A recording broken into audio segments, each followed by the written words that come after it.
Hello student, कैसे हैं आप। नेक्सस एजुकेशन पॉइंट में आपका स्वागत है। आज हम बात करेंगे एमपीएससी 001 भारत और विश्व इग्नू यूनिवर्सिटी। टॉपिक है संयुक्त राष्ट्र संघ के उद्देश्य व सिद्धांत बताइए। तो बच्चों ये क्वेश्चंस बनता है, ध्यान से सुनिए कौन कौन से क्वेश्चन। संयुक्त राष्ट्र संघ के उद्देश्य सिद्धांत, या संयुक्त राष्ट्र संघ में सुधार के सुझाव, और या संयुक्त राष्ट्र संघ में भारत की भूमिका बताइए। चलिए इन पर हम बात करने से पहले हम बात करते हैं संयुक्त राष्ट्र संघ के कुछ परिचय के ऊपर। प्रथम विश्व युद्ध के बाद जब देश में भारी संकट उत्पन्न हो गया था तो विश्व में शक्ति की स्थापना के लिए राष्ट्र संघ संस्था का निर्माण हुआ। विश्व में शांति की स्थापना के लिए राष्ट्र संघ संस्था का निर्माण हुआ। लेकिन ये संस्था असफल रही, परंतु द्वितीय विश्व युद्ध के बाद यह अनुभव किया गया कि विश्व को युद्धों से बचाने के लिए एक शक्तिशाली संगठन बनाया जाए। ऐसी स्थिति में 24 अक्टूबर 1945 को संयुक्त राष्ट्र संघ की स्थापना हुई। तो इससे पहले प्रथम विश्व युद्ध जब हुआ था, प्रथम विश्व युद्ध 2 गुटों में हुआ था, एक मित्र राष्ट्र और एक ध्रुवीय राष्ट्र। मित्र राष्ट्रों की अगुवाई अमेरिका कर रहा था, जबकि ध्रुवीय राष्ट्रों की अगुवाई जर्मनी कर रहा था। इन दोनों में जो प्रथम विश्व युद्ध था 1914 से लेकर 18 तक बड़ा भयंकर युद्ध हुआ, और यह हथियारों से लड़ा हुआ युद्ध था, और इस युद्ध में काफ़ी जान माल की हानि हुई। इस युद्ध के बाद जब युद्ध समाप्त हुआ तो आपसी सहयोग को बढ़ावा देने के लिए और आने वाले युद्ध को रोकने के लिए 1920 में एक राष्ट्र संघ की स्थापना की गई। लेकिन राष्ट्र संघ तो बना, लेकिन वो असफल हो गया। क्योंकि इसकी असफलता के अनेकों कारण थे, जैसे कि अमेरिका इसका सदस्य न बनना, राष्ट्र संघ के अंदर जो कानून थे बड़े नरम थे, और सभी सदस्य राष्ट्र इसके नियमों का भरपूर मात्रा में उल्लंघन कर रहे थे, और बार बार सदस्य राष्ट्र इसकी सदस्यता त्याग रहे थे और इसकी सदस्यता ले रहे थे। तो इस कारण राष्ट्र संघ असफल हो गया। इस राष्ट्र संघ की असफलता के कारण द्वितीय विश्व युद्ध को बढ़ावा मिला। द्वितीय विश्व युद्ध हो गया 1939 में, वो 45 तक चला, और यहाँ पर अनुभव किया गया क्या हम हमेशा युद्ध ही करते रहेंगे। तो द्वितीय विश्व युद्ध भी एक प्रथम विश्व युद्ध की तरह बड़ा भयंकर और चौंका देने वाला था। इसमें भी जान माल की हानि हुई।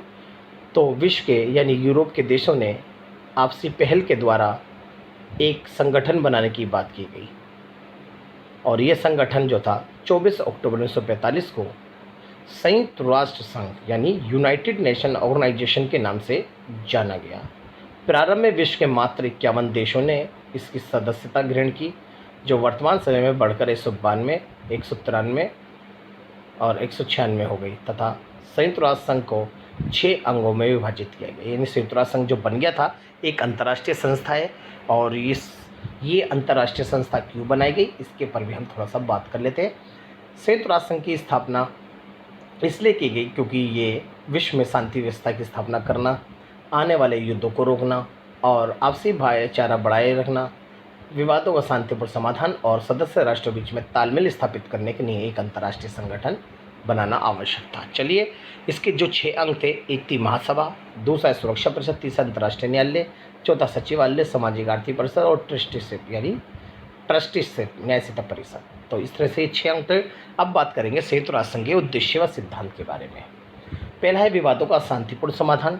संयुक्त राष्ट्र संघ का मुख्य उद्देश्य विवादों का शांतिपूर्ण समाधान करना, अर्थात यूएनओ अंतर्राष्ट्रीय शांति और सुरक्षा बनाए रखने के लिए राष्ट्र में अपने मध्य होने वाले विवादों का समाधान शांतिपूर्ण तरीके से करेंगे।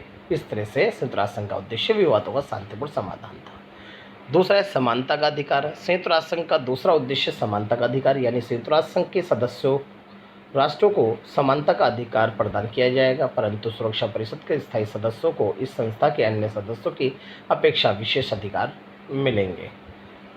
और नेक्स्ट है शांति व सुरक्षा। संयुक्त राष्ट्र संघ का सबसे बड़ा उद्देश्य है विश्व में शांति की स्थापना करना और सदस्य राष्ट्रों को सुरक्षा प्रदान करना, इसका परम उद्देश्य है। इसलिए इसने अपने चार्टर में सिद्धांतों को मनवाने का यथासंभव प्रयत्न किया, और विश्व में शांति व्यवस्था और सदस्य राष्ट्रों की सुरक्षा को सुनिश्चित संयुक्त राष्ट्र संघ ने की। आंतरिक मामलों में हस्तक्षेप नहीं करना, यानी यूएनओ किसी भी राज्य के आंतरिक मामलों में हस्तक्षेप नहीं करेगा, परंतु चार्टर के 7वें अध्ययन में वर्णित कार्यवाहियों जैसे शांति को खतरे को डालने वाली शांति भंग आदि के बारे में कार्यवाही के लागू किए जाने पर इस सिद्धांत का कोई प्रभाव नहीं पड़ेगा।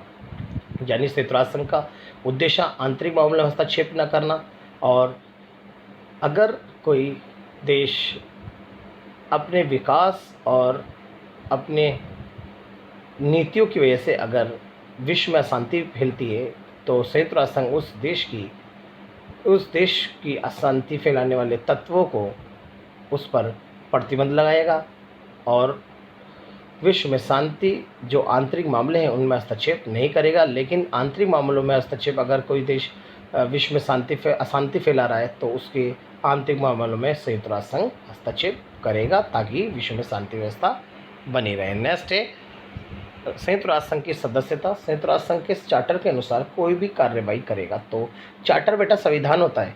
संयुक्त राष्ट्र संघ के चार्टर मतलब संविधान। संयुक्त राष्ट्र संघ के संविधान के अनुसार कोई भी कार्रवाई करेगा तो सब सदस्य राष्ट्र उसे विभिन्न प्रकार से सहायता देने के लिए प्रतिबद्ध होंगे। वे उस देश की सहायता नहीं करेंगे जिसके विरुद्ध संयुक्त राष्ट्र संघ शांति व सुरक्षा बनाए रखने के लिए कोई कार्रवाई कर रहा है। फिर बलपूर्वक नहीं करेंगे। इसका उद्देश्य है कि सभी सदस्य देश यानी यूएनओ के सभी सदस्य राष्ट्र अपने अंतर्राष्ट्रीय विवादों में किसी राज्य की अखंडता के विरुद्ध ना तो धमकी देंगे और ना ही बल प्रयोग करेंगे, अर्थात संयुक्त राष्ट्र संघ के उद्देश्यों के अनुसार संपूर्ण गतिविधियां करेंगे। ये था हमारा उद्देश्य। अब बात करते हैं संयुक्त राष्ट्र संघ में सुधार। संयुक्त राष्ट्र संघ में जो सुधार है, पहला मानवाधिकार परिषद की स्थापना की जाए। ये परिषद जून 2006 में कार्यरत है। दूसरा था शांति व्यवस्था बनाए रखने वाले एक आयोग की स्थापना की जाए। नेक्स्ट है सुरक्षा परिषद में स्थायी सदस्यों की संख्या बढ़नी चाहिए, क्योंकि सुरक्षा परिषद में 5 सदस्य देश हैं और वो तो स्थायी है 5, और सुरक्षा परिषद के कुल 15 सदस्य देश हैं, 10 अस्थायी और 5 स्थायी, इसलिए इनकी सदस्यता बढ़नी चाहिए। वीटो शक्ति के दुरुपयोग पर रोक, यानी एक बहुत बड़ी कमी संयुक्त राष्ट्र संघ की सुरक्षा परिषद के पास 5 सदस्यों को वीटो शक्ति मिली गई है। इस वीटो शक्ति का शीत युद्ध के दौरान अत्यधिक प्रयोग किया गया था, इसलिए इसकी वीटो की शक्ति पर प्रतिबंध यानी दुरुपयोग पर रोक होनी चाहिए। हर प्रकार के आतंकवाद से निपटने के लिए सार्थक प्रयास किए जाने चाहिए।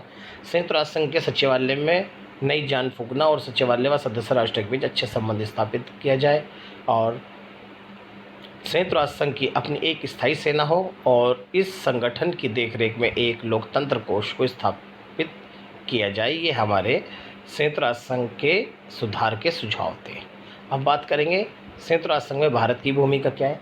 भारत संयुक्त राष्ट्र संघ की स्थापना से लेकर वर्तमान समय तक इस संगठन का सदस्य रहा, यानी यूएनओ का, और भारत यूएनओ के सिद्धांतों और इसके उद्देश्यों में आस्था रखता है, और भारत ने अंतर्राष्ट्रीय समस्याओं को अपनी विदेश नीति के अनुसार पंच निर्णय के माध्यम से सुलझाने के लिए इस संगठन की सदस्यता को स्वीकार किया, और भारत फिर संयुक्त राष्ट्र संघ की जो सिद्धांत है उनमें आस्था रखता है, और अपने आप भारत जो आचरण करता है वो यूएनओ के सिद्धांतों के अनुसार करता है। चलिए देखते हैं कि संयुक्त राष्ट्र संघ में भारत की क्या भूमिका है। पहला है विश्व शांति व सुरक्षा की स्थापना। भारत संयुक्त राष्ट्र संघ के अंदर रहकर विश्व में शांति व सुरक्षा की स्थापना के लिए वचनबद्ध है, और भारत समय समय पर विश्व शांति और सुरक्षा को बढ़ावा देने के लिए सदस्य राष्ट्रों को बार बार कहता रहता है, यानी भारत संयुक्त राष्ट्र संघ में विश्व शांति व सुरक्षा की स्थापना में कार्यरत करता है। फिर है रंगभेद और जातिभेद का विरोध। संयुक्त राष्ट्र संघ के अंदर रहकर भारत रंगभेद और जातिभेद का घोर विरोध करता है, क्योंकि भारत रंगभेद और जातिभेद से वंचित रहा, इसलिए भारत यूएनओ में रंगभेद जातिभेद का घोर विरोध करता है। फिर है साम्राज्यवाद और उपनिषद का विरोध। भारत संयुक्त राष्ट्र संघ में रहकर साम्राज्यवाद और उपनिषद का विरोध रहा है, क्योंकि भारत संयुक्त साम्राज्यवाद और उपनिषदवाद का गुलाम था, और इन साम्राज्यवादी शक्तियों ने भारत का शोषण किया, और लंबे समय तक भारत ने स्वतंत्रता आंदोलन के माध्यम से इन साम्राज्यवाद और उपनिषद से आज़ादी ग्रहण की, इसलिए भारत यूएनओ के अंदर रहकर साम्राज्यवाद और उपनिषद का घोर विरोध करता है और उनकी कार्रवाई को अस्वीकार करता है। फिर मानवाधिकार का समर्थन। भारत ने यूएनओ के अंदर रहकर निशस्त्रीकरण का समर्थन करा, क्योंकि इसका मानना था कि अस्त्र शस्त्रों से केवल कोई लाभ नहीं होगा और अस्त्र शस्त्रों से केवल युद्ध को बढ़ावा मिलता है, इसलिए भारत ने आने वाले युद्ध को रोकने के लिए और विश्व शांति स्थापना के लिए निशस्त्रीकरण का समर्थन किया। फिर सुरक्षा परिषद का पुनर्गठन।